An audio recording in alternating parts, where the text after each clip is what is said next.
please step up to the congregation. Yes, you are a donkey. When Mexico sends its people, they're not sending their best. They're bringing drugs, they're bringing crime, they're rapists. He's a jackass. I need a higher seat, by the way. Donkey of the Day for Monday, October 5th, goes to America's celebrity-in-chief, Donald J. Trump. We are 29 days away from Election Day. Hopefully, we are 29 days away from the Donald J. Trump experiment being over. America, it comes to a point in time where regardless if you are a Democrat or a Republican, independent, doesn't matter. We all have to collectively agree that having the executive producer of Celebrity Apprentice as the 45th president of the United States of America was a total failure. And I'm not even mad at him as much as I'm disappointed that A, America voted for him in the first place, and B, all the politicians and leaders in government that are around him that know better allowed him to just hijack the Republican Party. But whatever. I'm a stern believer that everything, and I do mean everything, happens for a reason. Sometimes that reason is simply humans are stupid. Okay? And if you humans that put Donald J. Trump in the White House don't feel stupid after this past week, then I don't know what to tell you.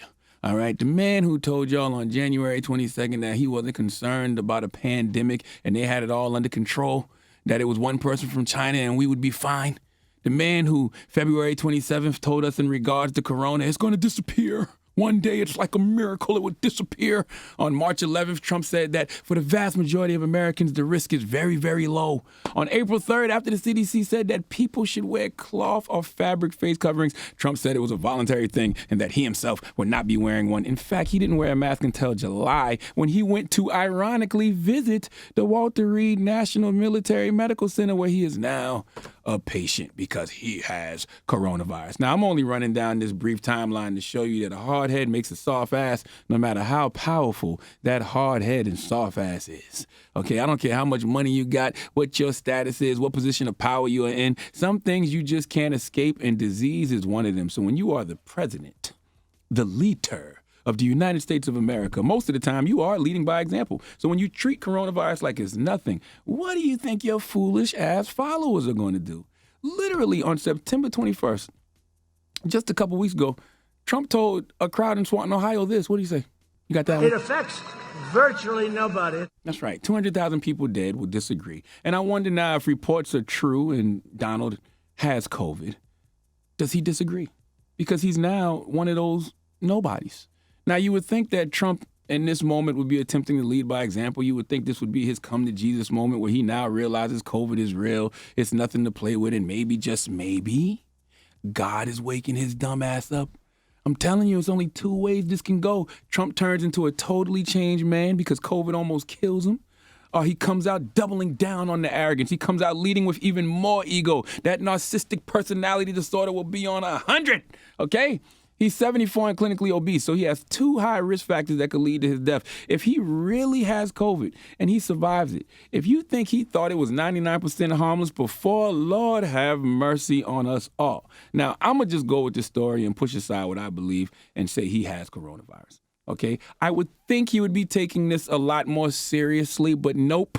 Yesterday, Sunday, even though he just checked into the hospital on Friday, Donald Trump did this. Let's go to NBC4 NY for the report, please. The president surprising his fans and really the world moments ago. He left the hospital just briefly. That surprise cameo appearance by the COVID-infected president certainly catching everyone off guard, as you can imagine. President Donald Trump emerged from Walter Reed Military Hospital just within the past hour, and he took a ride with his Secret Service detail, waving to the supporters who have been gathered outside the hospital.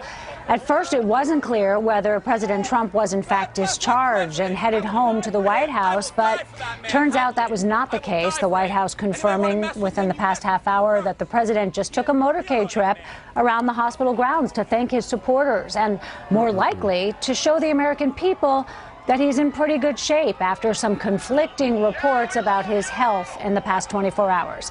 Those poor Secret Service agents had to ride around with that COVID-infected president. This is how you know Donald J. Trump is surrounded by yes men. He has a bunch of people around him that are smarter than him, but none of them have the balls to tell the president what's a good idea and what's not a good idea. Your incompetence and negligence in regards to how you handled the coronavirus in the first place has led to 200,000 plus people being dead, millions infected. Now, you.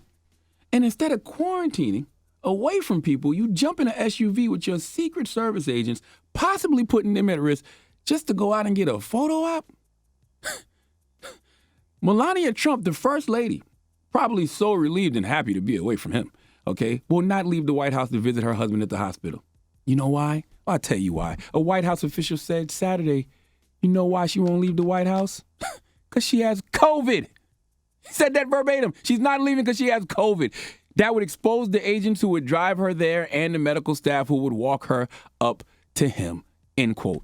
Man, listen, it's this thing called empathy, baby. It's this thing called being sensitive to what others are going through. It's a simple concept, okay? You sick, how about don't make anyone else around you sick because a photo op is not an essential run, all right? And if you have actually tested positive for COVID, you aren't allowed to make essential runs anyway. You have to stay your ass at home. Do you realize that SUV he was in is not only bulletproof, but hermetically sealed against chemical attack? So the risk of COVID-19 transmission was as high as it gets outside of medical procedures.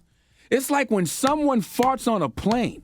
Folks who fart on flights need to be arrested because that fart just hangs in the air of that plane and just settles. But you get gassy when you're on a plane. Go in the bathroom.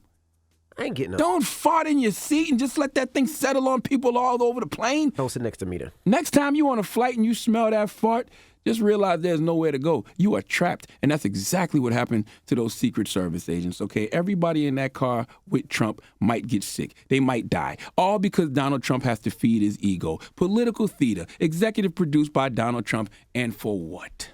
Okay, we talk about what needs to be done to stop this, but we have to understand this is bigger than us. Okay, sure, we're voting on November 3rd. Definitely, not just for the White House, but for those Senate seats that are up for grabs. I want to see Lindsey Graham and Mitch McConnell the F out of here, all right? South Carolina, vote Jamie Harrison. But other than voting, this evil that exists in people like Trump, that's not on us, okay? That's on God to deal with, all right? Because there's something Neil Gaiman, the author, fantastic author, once said in regards to evil. He said, and I'm going to read this verbatim, you see, evil always contains the seeds of its own destruction. It is ultimately negative and therefore encompasses its downfall even at its moments of apparent triumph. No matter how grandiose, how well planned, how apparently foolproof of an evil plan, the inherent sinfulness will by definition rebound upon its instigators.